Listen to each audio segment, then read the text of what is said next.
ए शर्मजादे ने जैसा कर्म किया वैसा फल इसे मिल गया। एक हाथों से गलती किया और दूसरे हाथों से सजा मिल गया। आप बताओ, इस राज को, इस महल को छोड़ने से पहले अगर तुम्हारा कुछ अंतिम ख्वाहिश है तो चल बोल, कमल राज अवश्य पूरा करेगा। कमल, चला जाऊंगा मैं तुम्हारी हवेली को छोड़कर, लेकिन जाने से पहले एक बार मुझे मेरी महारानी से मिला दो।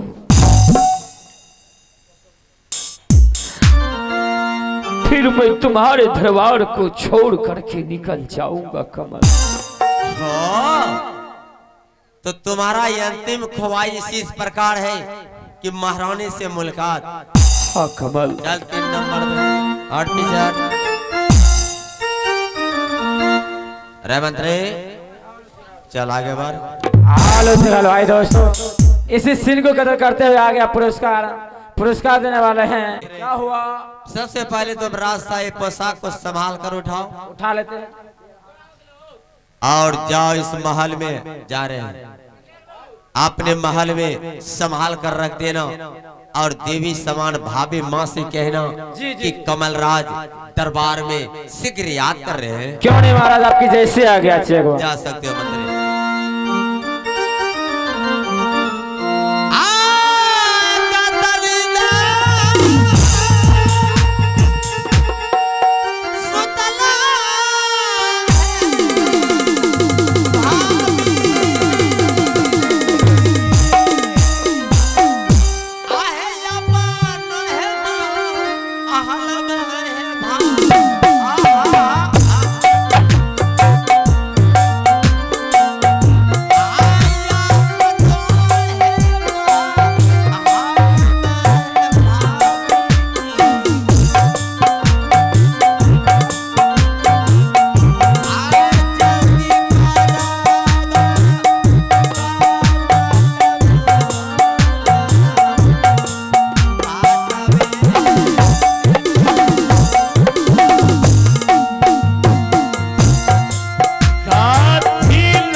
क्या बात है देवर, खुश रहिए देवर जी।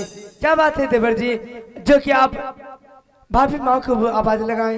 हाँ भाभी, इस समय दरबार से तुम्हें किस लिए आवाज लगाया तुम्हें कुछ मालूम नहीं? मालूम नहीं है देवर जी। इस समय दरबार से आवाज लगाने का कारण इस प्रकार है कि तुम्हारा होनहार पति बहुत देर पहले से तुम्हारे इंतजार कर रहे हैं। क्या हो गया मेरे होनहार पति को? हेलो भाई दोस्तों, इसी सीन को कदर करते हुए आ गया पुरस्कार देने वाले हैं बैजनाथ मंडल, जो कि चल के आए हैं टिंगटेंगा सिमरिया से।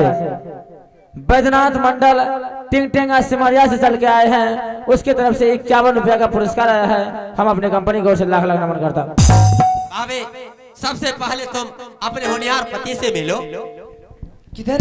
पीछे खड़े हैं।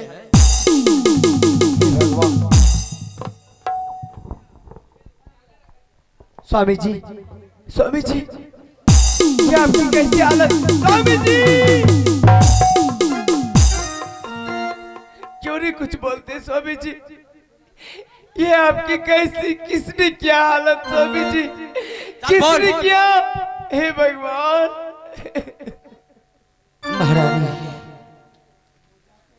क्या कहूं मैं तुम्हें, आज अपने ही दरबार में, अपने ही राज में मैं कहीं का नहीं रहा। क्या?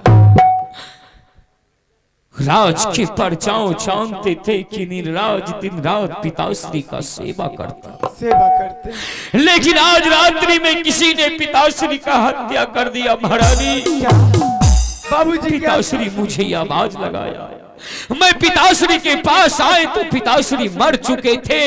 वो मुझे बता नहीं सका कि उनका खून कौन किया। क्या? मैं रोने लगा।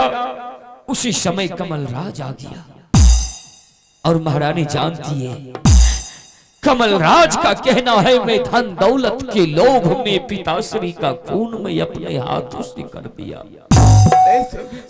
इसीलिए भाई कमल ने मुझे 14 वर्ष के लिए वनवास दे दिया। महारानी इसीलिए जाने से पहले मैं तुम्हें दरबार में कमलराज से बुलवाया हूं। कातिल है वो इल्लाई चाहे सो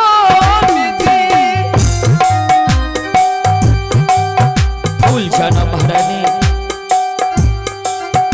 आज कमल मुझे अपने ही पिता का खूनी बना दिया।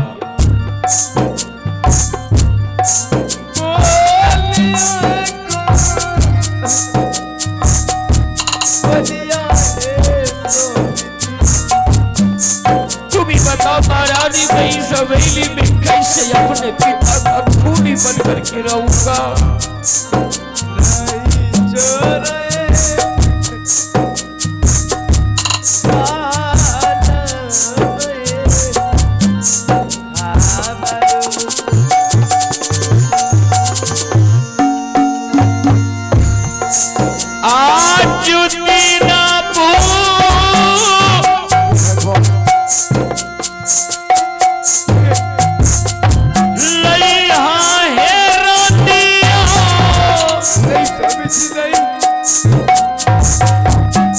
आपके बिना नहीं रह सकती।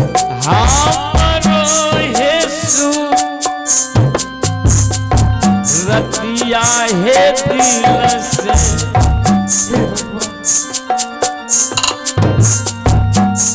हम जाइबा आज है पान हसबो।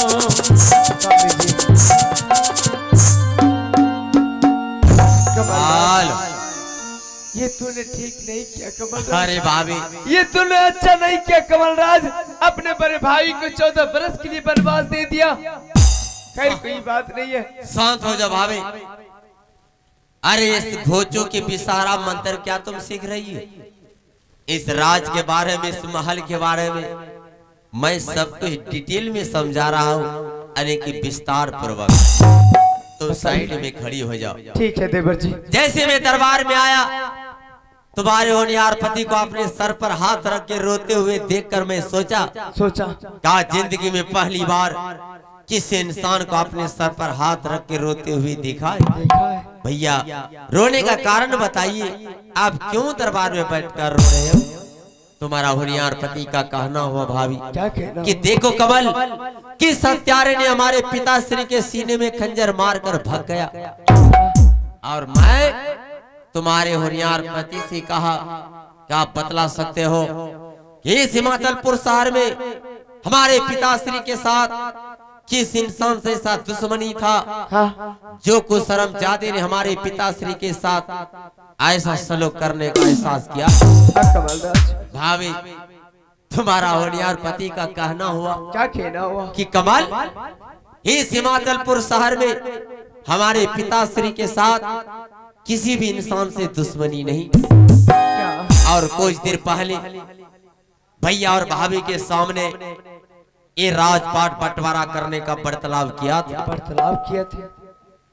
जैसे तुम्हारे होनहार पति के हाथों में रंगे हुए खंजर देखा कि मुझे शक हो गया, और कहा कि भैया कहीं संपत्ति के लालच में पिताश्री की हत्या आपने तो नहीं कर दिया?